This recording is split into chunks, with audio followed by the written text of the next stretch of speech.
Zippity, zippity, zippy. Welcome again back to, what's the name of our show? Unapologetically Significant. No, we didn't forget that. But hello, everyone. Welcome back to another thrilling episode of knowledge, wisdom, and just fun. Yeah, fun. Fun is Fun. key. Fun is key. And we're going to have a lot of fun today because we have the world-renowned chef here. That's me, allegedly. Excellent chef here, who's going to give you some tidbits for some meals that you typically cook. Mhm. So, there's nothing like hearing from a chef.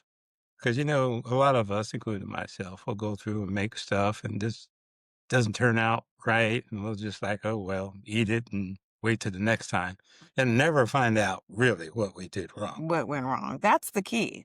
Now, I just before we get started here, I had a dog biscuit company, so I was making dog biscuits. You still have a dog biscuit company. Oh, well, yeah, Yeah. I still have it. But anyway, I was making these biscuits, and they just weren't turning out right. Because you got to roll the dough, and then you put the mold in there, and you cut out the piece, and blah blah blah. And it just was not working out right. So I call her up. Nah, they say when you're in trouble, phone a friend. So I used the lifeline and phoned a friend. And I'm like, what am I doing wrong? This woman told me to do? I don't have enough water in there. I got to put about half a teaspoon more. I'm like, half a teaspoon ain't nothing. She goes, just put it in there. I did. It worked. Yeah. So. Yeah. And it's because I think what people forget, especially when you're baking, is it is science. Okay. It's not just like, oh, I'm just throwing these together, as my husband loves to say.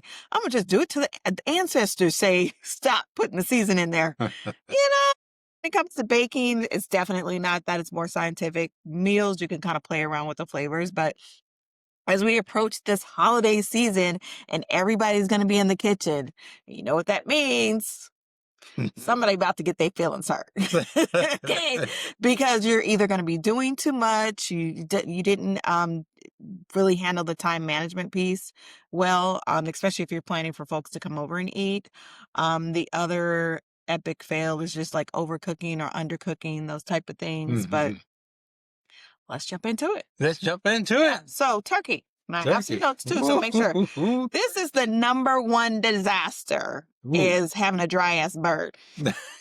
Nobody want a dry ass bird. Wants to eat it. They're going to pick around it. They're going to fill up on sides, which typically is what you want to do when you're eating, be mindful of what you're eating.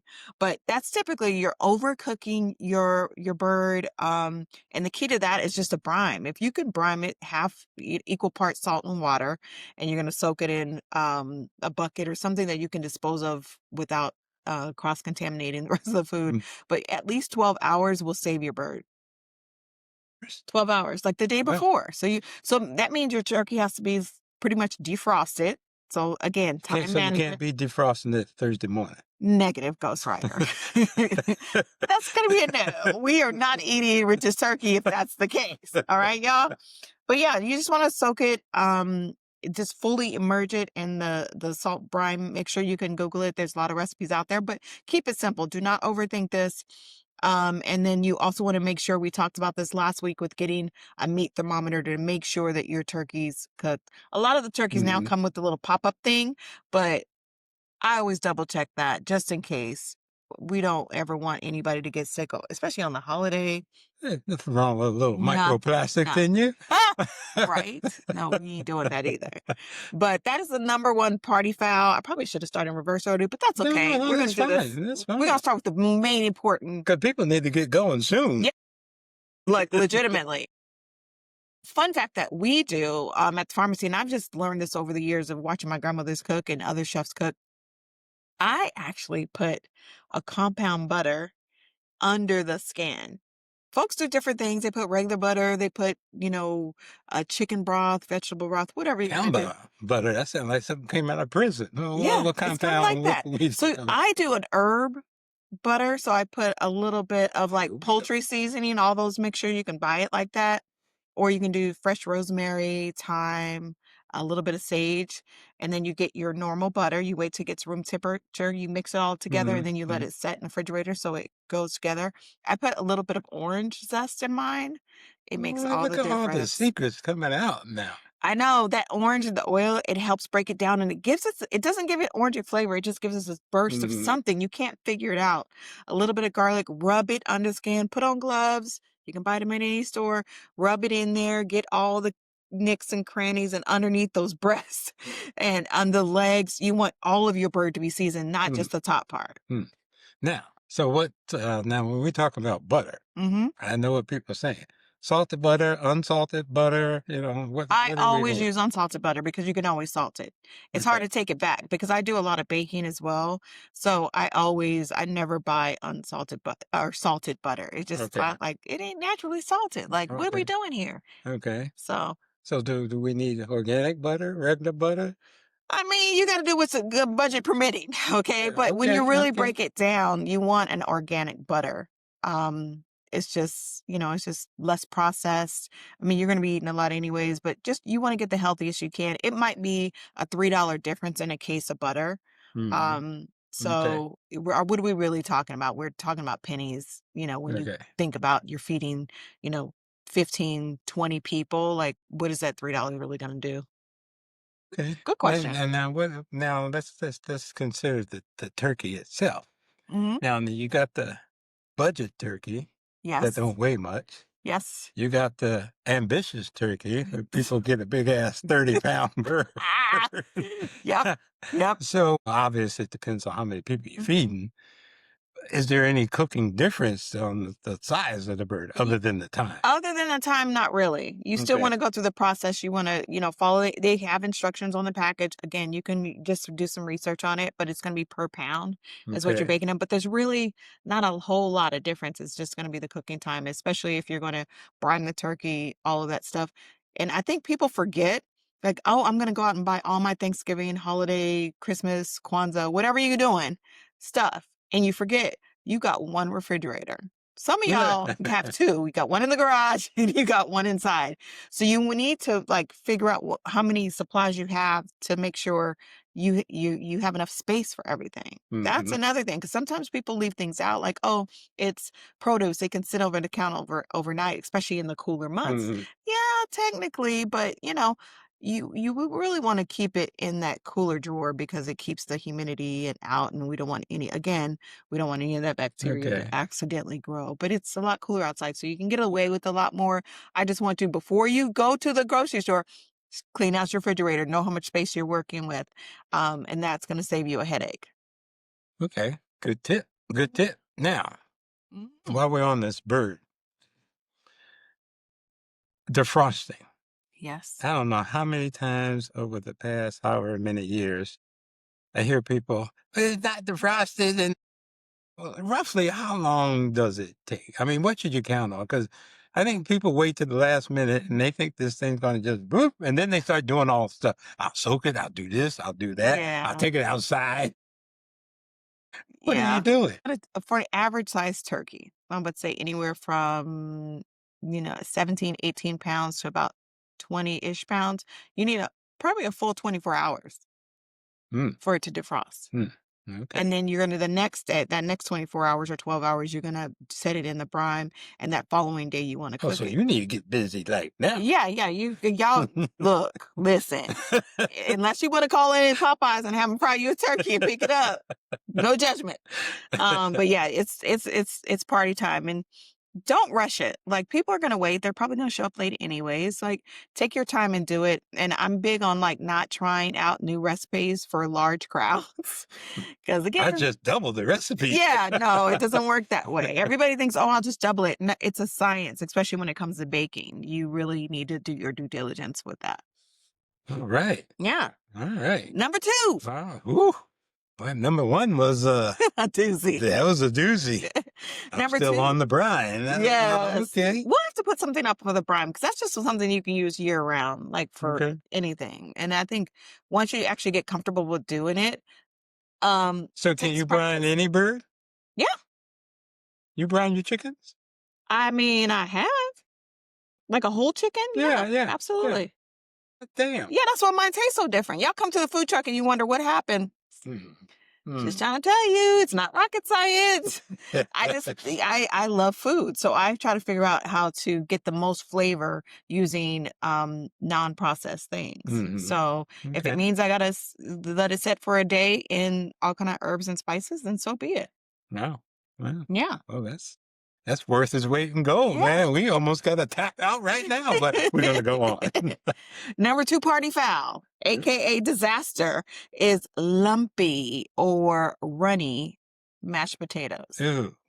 Ew. Now, we have Ew. some mashed potatoes that actually have the chunks of potatoes, and usually they're red for potato salad. Not mad at it. But mashed potatoes, they are supposed to be kind of smooth and silky. They have to be. Yeah. They can be a little bit thick, but we don't want Well, the that's when you put the lumps. gravy on there, That's when you but put them, no yeah. lumps. Oh no. Yeah. So usually typically when it goes wrong is you're either over mixing it or you're putting in cold dairy, right? So you always Mm. want the cream, so you want butter and sometimes people put a heavy cream or milk in there to make it creamy.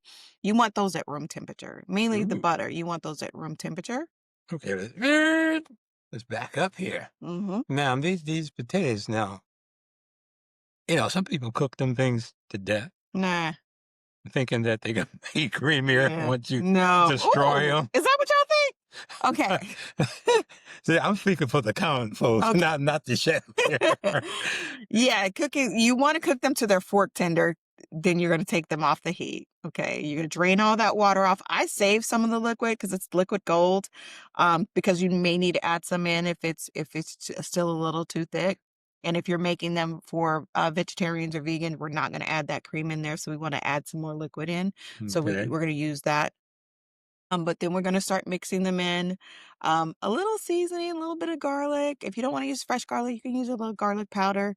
And then we're going to add your butter and all of those things. But the key is do not use a mixer. I know you guys are like, I'm short on time. Again, time Can't put it management. in the Vitamix? No Vitamix. Oh. Okay. I'm seriously going to judge you. Okay. The ancestors will come get you. There is some serious kitchen karmic debt you'll have to pay for using those kind of devices. You gotta use a regular Masher, like masher old thing? school. You Oh, want old a school, that's masher? what my dad used to Yeah. do. There's a ricer. I can't remember the tool, but basically it's like a big sieve and it has a grinder on it, Mhm. and you can grind it to make them super smooth, and then you just re-whip them, and that Wow. can do it. And you just Wow. add the butter. Okay. Yeah, you vegan butter, regular butter, whatever you guys are gonna use, just make sure you use that. And the potato to use is either Yukon Gold or russet potatoes. Okay. I like the Yukon Gold potatoes because they're naturally creamier. They don't have as much starch in Oh, them. well, ding, ding, ding. Yeah. Okay. They're about the Okay. same price point. They might be a little bit more, maybe $1 more per 5-pound bag, but Mhm. they are naturally creamier. That's again what we use on the food truck for the breakfast burritos. We use Yukon Gold potatoes because they have Okay. that creamier flavor. Okay. Okay. Creamy potatoes. Mm-hmm. Mashed Mm-hmm. potatoes. I like Mm-hmm. that. And then, of course, when you're starting off your potatoes, just like your boiled eggs, you start them off in cold water. So some people think I'm going to bring the temperature up and I'm going to have a rapid boil and then I'm going to put the potatoes in and potentially burn yourself from the splashback. Okay. No, we want to make sure the water is cold. And this goes for if you're making hard boiled eggs or anything that has a hard boiled egg in it. You always want the water to be cold and salted. Well, then salted. Yes. I was just getting ready to ask that about the salt. And don't get carried away on the salt. Uh, a teaspoon or two is Oh, yeah. really what you want I'll to get do. that boiling point down to 100 degrees. Yeah, no. So Okay. speaking of all this, like, what's your favorite side for any holiday? Mainly the big holidays. Well, I'm a dressing guy. The Mm. stuffing, whatever you want to call it. Mm-hmm. That stuff you just can't get enough of when done right. Yes. Now, I have some that taste like, we won't get into that, but Yeah. it don't taste, it's too much in there. People put everything, it's like a fruitcake. And I'm like, oh no, what are you doing? Yeah. People get a little ambitious when it comes to the dressing. Oh, I gotta have nuts in there. I gotta have this. I gotta have that. And Yeah. at least for me Yeah. personally, I like that texture. Oh, I can't have a whole Mm-hmm. bunch of raisins and this and that. I'm like, we're Mm-hmm. not making the oatmeal here. So Yeah. But you may like that kind of stuff. I don't know. Negative. No, there's a traditions, holiday traditions for a reason. They're called holiday traditions for a reason. I mean, there certain countries, maybe they do something different. I'm not opposed to it. I'm down to try it. But me, I want old school stuffing, dressing. And I think there's a cultural thing between stuffing and dressing, and we can talk about that later, but it's dressing around a neck of the woods. Oh, I don't even know where either one came from. Yeah, but you want it. Is stuffing from people that stuff it in the turkey? Yeah, that's a good point. That's what my Yep. dad used to do. I Yeah. mean, he'd be pounding that thing in there, and I'm like, "You gonna bust that bird open?" Like you're Yeah. putting in there, but it was delicious. Yeah. And that's actually, we're going to skip 3. I'll come back to 3 because you said stuffing. It's actually disaster number 4 is runny dressing Ew. or dressing that's not flavored properly. And dressing is emotional. So you can overdo it and just ruin the whole experience. And stuffing is a key part of most holiday traditions. So you mess that up. Yeah, that's a wrap. Yeah, they gonna be talking about you. Trust me. When you go outside and everybody's out there. You bite into it, you're like, what is this? Yep. Yep. So typically, if it's too wet, obviously you added too much liquid, Mhm. and then not enough binder. You need to add an egg, scramble up an egg, and put it in there, and that's going to help keep it all together. That's one of the things because you get that. I don't even know how to describe the texture, but it's key. Oh yeah, Um, it's got to be almost. It's almost like you could spread it on a piece of butter. I mean, it's not like yeah, but it's thick, and yeah, it's the edges are thick. Yeah, dry but or crispy. you can spread it sort of. It's got enough moisture in it. Hmm. Oh yeah, I'm getting hungry already. Yeah, Shoot. and you've been fasting too, so you really. I know, I know. I'm seeing turkeys on this freaking monitor right now. They're running across. Yep. So the key is obviously using day old cornbread or bread. Okay. You can buy Day it. old Yeah. cornbread. You want it to be kind of dried out, Okay. right? We don't want it to be fresh and still soft. And, that's going to add Hmm. to the crumbly portion that you're saying that you don't want to have anything to do with. Yeah. That's going to add to that. So Okay. we want the day old. You can buy it in the store, breadcrumbs, if you're going to purchase already made breadcrumbs. And it's bread, so you guys can do this yourself if you want to. Um, Buy the ones from the bakery where they actually done it. They used their store-bought bread and they, dried it out and then they Hmm. cubed it for you. That's ideally what I would do versus the one that come in a box. The ones that come in a box are going to have a lot of extra preservatives and additives in there that we want to avoid. Because remember, we are, unapologetically trying to be healthy. Right. We are really trying to do the best that we can do in this lifetime. So just be mindful of that. And again, the price point is going to be um, pretty comparable. Hmm. So there's no reason Okay. why not to. But remember, that's going to be key. Okay. You want to add in your broth, just enough for things to clean together. If it gets too soaky, too whatever, you always want to have some reserve cornbread or bread to add to it. Okay, Okay. because you can't take the water out once it's in. Once the liquid's in, it's in. Okay, so you want to make sure you do that. And then when you're baking it, you want to cover it. And then towards the end, you could take it uncovered, and you're just going to cook it till it's to your desired likeness. Okay. Yeah. So if it's dry enough, great, you're good. Take it out. If it's still a little moist, we're just gonna bake that out. Like you can't overbake it, especially if you're baking it at like a 350, 360. Hmm. You really can't overcook it unless you just walk away and go. You know what I Yeah. mean? It's hard to do. So just watch it. If you've never baked cornbread stuffing or stuffing before, just treat it like a cake. Most cakes do 30 minutes to 45 minutes, depending on your oven. If you have a raggedy oven like I had at one point, and one side of the oven cooks hotter than the other, that it will be the death of you. So you want to make sure you can control the heat. Maybe put it on that middle rack and then scoot it over to whichever side doesn't get the hottest. Okay. My dad used to always cook it in a glass Mm-hmm. pan or whatever you call those things. Pyrex. Yeah. And then once he was done, he would always take it out. He'd Mhm. actually take it out and let it sit because it's going to It's continue to gonna cook. keep cooking. Okay. Anything that you take out of the oven, it's not going to instantly not be hot anymore. I mean, Yeah. we know Yeah. that. Yeah. So it's going, especially if it's going to continue to cook for another 5-10 minutes. So I'm really good at like taking things out, Mhm. like especially cookies. Oh my God. If you see a cookie and it's on the pan and you're like, oh, that's perfect, it's still cooking when you take it out.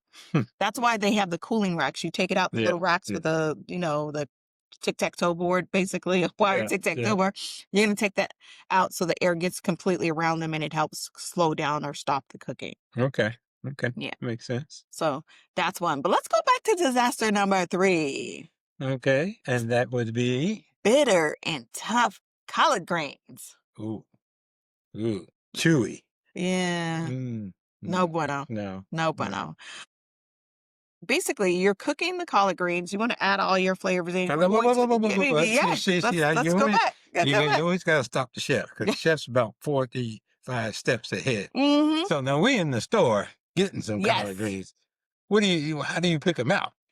You want the ones that don't look all chewed up, like from the grasshoppers or bugs or something. I mean, honestly, they have little holes in them and they grow in the dirt. So you're going to get some dirt pest related Okay, concerns. okay, My dad grows collard greens pretty much the majority of the year except for the summer.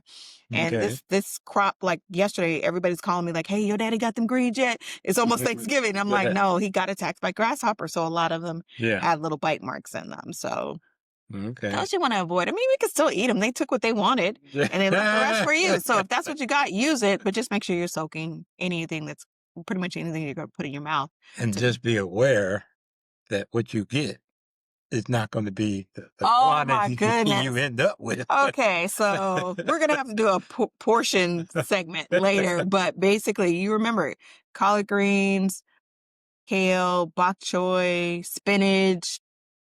It looks light and fluffy, and you'll have a whole 10 quart fluffiness of green goodness, and then 20 minutes later, it's like wah, What wah, happened? wah. It's like an afro back in the day. You know what I'm saying? You had a big afro, let that shit hit some water. Woo! Tight. And curls is tight. So it's kind of like that. You know what I'm talking about because you had a huge one. I know. Yeah, so you want to definitely over purchase on the Yeah, greens yeah, and okay. because they do shrink up. So we want to make sure that. Look for the ones that don't have any bite marks. A few bite marks aren't going to kill you. You want to soak them in cold water to clean them. And then you want to, for me, I take the stem and I just kind of grab it with a little bit of firmness and just pull it out and it'll take that whole leaf off. Some Okay. people cut the core, cut the, Mhm. do what you got to do, but there's a quicker way. I've have heard people put salt in the water, Yeah. baking soda in the water. Yeah. Nah, eh. I mean, you use it's to clean it. That's Yeah, to yeah, clean them. So yeah, baking soda and salt helps to clean them naturally. So you don't have to buy the store-bought yeah, chemicals yeah. to clean. Like, come on, that don't even make no sense. Save the baking soda for the fruit that you should be washing. Okay. But I digress. But soak them for 10, 15, 20 minutes. Okay. You don't want to waterlog them, so nothing over 20 minutes. I clean out my sink and then I fill up my sink with the water and I soak them that way and I just take them out, boom, take them out, boom. It's time Okay. consuming. This is a perfect job for someone that's trying to learn how to cook, a kid, teenager, grandkid, play nephew, play cousin, whoever. That's adult. Yeah, that want to sit in the kitchen and gossip. They just want to hear the tea. Yeah, that's a job for them. But once you get that done, you're going to roughly, depending if you put like a ham hock or something in there, you want all that flavor to go in first. I don't. A lot of people use turkey leg or turkey wing to get that smoky flavor in there. Mhm. If you're vegetarian, vegan, you add a little bit of liquid smoke and that'll give you that same smoky flavor. But we're going to cook them for like 45 to 90 minutes. And depending on your pot, of course. And then this is where the rubber meets the road. Oh. Most people add a little bit of acid to help break down the green so they're not Mhm. tough. Mhm. And they use lemon, you could use apple cider vinegar, you could use regular vinegar. Those are some of the things that you use. But the key is you have to add them in at the end of it. It's move, okay? You Okay. have to add them at the end. Otherwise, if you do it too early, they could fall apart. You're going to just lose all of that essence. And you want it to be kind of, um, you want that kind of flavor. It's called pot liquor. So it's a combination of all of the herbs and spices and the liquid that comes from the greens. That's what it's called. It's called pot liquor. So we Okay. want to make sure that is a key ingredient in pot liquor. So Now, when you say add towards the yeah. end, are we at the absolute end? 10 minutes before the Oh, good end? question. I would say about 15 minutes or so. Well, okay, Yeah, okay. because that's also gonna break down those greens too. Right, It's right, gonna yeah, right. it's gonna break down those greens and make it easier for you to absorb all the nutritional value that it has in there. Okay, Makes it easier on you. okay. And if you're anything like me, you can add a little bit of the Arizona summer sauce, drizzle it in there Mhm. because you get a little bit of tiny sweet to kind of balance out the bitterness from the greens and the salt and the garlic and the red peppers, whatever you're putting in there. It just helps. Okay, Maple okay. syrup, whatever. Yeah. Huh. Can you overcook greens? Yes, you can. Okay. You can. You can. So once they're good for that 90-minute point, just turn them off or keep them on a low. You guys are going to go through them. You're going to eat them for that day. Um, and then, of course, you're going to keep anything that you're eating for Thanksgiving about 3 days before putting it in the freezer, including Okay. greens. I freeze greens often, and they come out almost even better when Hmm, you reuse them. No one will ever know. okay. So you don't have Good to to lose know. everything. Good to know. Disaster number 5. We kind of touched on this the last episode is the holiday ham. Ooh, ham. Yeah. I think this is a party foul for me. But let me hear you. Are you a big ham eater? No, No. Okay. Your folks? no, What? no. We You just pass on the swine, huh? yeah, Okay. yeah. I mean, when I was a kid, we were forced to eat it, but Mm. But I maybe just that's why I don't eat it yeah. now. No, it's always too salty for me. Mm. I don't like Okay. salty Yeah. food. And bony fish. Those are two things that piss him off real quick. You right about that?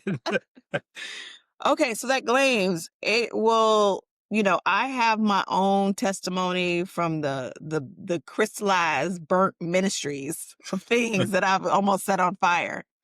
The key with this is they have those oven bags that you can cook your ham in. Okay. The key with the ham is they're usually already cooked. So you're just heating it up and bringing it up to temperature and you're going to test that with your meat thermometer. You're going to cook it in the bag on a rack. So all of those juices come down to the bottom. Okay. Cook Okay, it for whatever okay. temperature it says it's going to do it. And then we're going to test the temperature. We're going to take Mhm. it out and we're going to carefully remove that ham and put it back on the wire rack so the juices can drip. So you're going to have 2 pans. One is going to be like a sheet pan. Put some foil on it so you don't have to clean it, scrub it to death later, and then put the rack on top of that sheet pan. Okay, Put the okay, ham on top of the sheet pan, and that's at the last 20, 30 minutes. That's when you're going to hit it with the glaze. So your brown sugar, your molasses, your pineapples, any of that stuff, because it's sugar based, it's going to burn or it can burn. okay, So we want to make sure we save that for last. okay. And not that you're gonna make a ham anytime soon, but you know, yeah. It's good to know. Yeah. Good to know. So I wrote down my little key with the pharmacy tip of the day for your ham. Yep. Maple syrup, Dijon mustard, apple cider vinegar. It's balanced, it's golden, it's not too sticky. A little bit of brown sugar. I know y'all do that. And then the pineapples as well. So you want to put that glaze on there. It's usually get a spiral cut ham where it's already cut. You want to make sure all of that juice is going the nick and cranny. So you got to get some use 2 forks and kind of pull it apart, drizzles it in there, pull it apart, drizzle it in there, put it in there for the last 10 minutes or so, and you should have a perfectly cooked ham. Nice, Yeah, nice. yeah. You know, the last time, well, not the last time, but when I was a kid, my dad cooked a ham. Hmm. And he had this big old thing, and he set it on the back of the stove. Well, we had a German Shepherd. Oh Lord. So we're in the front room doing something. So eventually we go back in the kitchen, and he's sitting there just ate the whole ham, Oh my goodness. whole ham. That dog. must have drank water for the next week. Oh, And all the salt factor? salt. I'm like, good for you, Yeah. but his coat was beautiful. Something to be said about that ham. Anyway, I digress. The ham is like definitely the highlight of my day. The stuffing, I could just eat stuffing all day Oh, long. stuffing, I have it every day. Mm, Every day. That's like literally those cheap little brown and serve rolls. That was a classic Oh, yeah. at my house. And with the butter. yeah, Oh, yeah, just you gotta it's put that butter on as soon as they come out so it can just be glistening and shiny. mm, Cornbread, like there's so many favorites.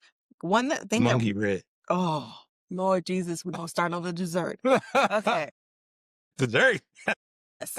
Monkey bread. I know I've seen it in the store at Fry's. Mhm. I've never purchased it. I'm greatly offended that it is in the freezer department. I can't even lie. But for those of you that haven't had monkey bread, you can Google it. Oh It's just my like a God. tasty dessert. Tell us about it. Yeah, I'm not the one to ask. All I do is eat it. Yeah. It is so good. Oh my Lord, it's so good. You pull it apart. It's like if I I'm can't even having a describe moment. it. Like if you could it's kind of you make it in a bundt pan first and Yeah, foremost. yeah. And it's kind of like imagine Cinnabon. Yeah. In little bitty chunks, and you layer this bundt pan, the one that looks like a big donut, you layer it with Cinnabon, raw cinnamon dough, and then you drizzle cinnamon sugar and brown sugar in it. And sometimes people put nuts or pecans in there, and then you layer another with all these little Cinnabon things, and then Oh, you bake it for like 35, 45 minutes. amazing. When it's hot, you got to do it when it's hot. A little orange zest in mine too. Mm. But anyways, you turn it upside down, you take the mold off, and it's this perfectly huge donut, and you just go and you No, take dude. little Oh, pieces oh, all day amazing. long, and you get the Amazing. sticky on your hand. And it's just, Oh. Don't get any blood tests for 2 months. Yeah, That's yeah, eat that thing. yeah. But it is worth it. Your sugar gonna be high after that, Yeah. for sure. Yeah. For But sure. oh yeah, that is I forgot all. It Yeah, is monkey, all the amazing. pies, like. I mean, there's a way. I mean, we talked about the balancing, right? Yeah. And trying to like do good when you can do good. Give yourself some wins, even if they're edible wins, Yeah. right? Yeah. But it's balance, Yeah. right? So Yeah. don't, And you're gonna be like this every day. yeah, So don't freak all Yes. out and yeah, enjoy it. enjoy it. It's time to be thankful and time someone put in the sweat equity into it. Hmm So, just enjoy it. So but this has been just eye-opening. You know how many families you have saved with this? You're welcome. Yeah, I think the killer for me is the priming of the bird. Yeah. That's the number one. Like no one wants to eat. No, everybody swears they hate turkey because it's so dry. Yeah. It was the person that prepared it. It wasn't that turkey's fault that it was a victim. So just try it slow and low. Take your time. People are gonna wait if they're hungry. They're gonna probably show up late anyways. But give yourself some grace in the kitchen. Try to avoid making new recipes when you have a lot of people coming over. Do that on the Yeah. side and give it to your neighbors and Yeah. like that type of thing. But And make sure you have your fire blanket there in case something goes awry. yes, Hopefully not, but just in case it does. But Yeah. with that, I think I know I got a lot of new information, and I'm sure you did too. So if you got any questions or anything, just hit us up in the chat, and we'll be glad to get the answers for you. But wishing you a happy, safe holidays. We got some good holidays coming up, so we might get a few more tidbits from the chef here. So, Lovely. but we want to thank you. Keep tuning in, like us, Mhm. subscribe to our channel. We appreciate you all. And last words. But yeah, you are and your dish are unapologetically significant and hopefully tasty. All right, everyone. Take care. Bye.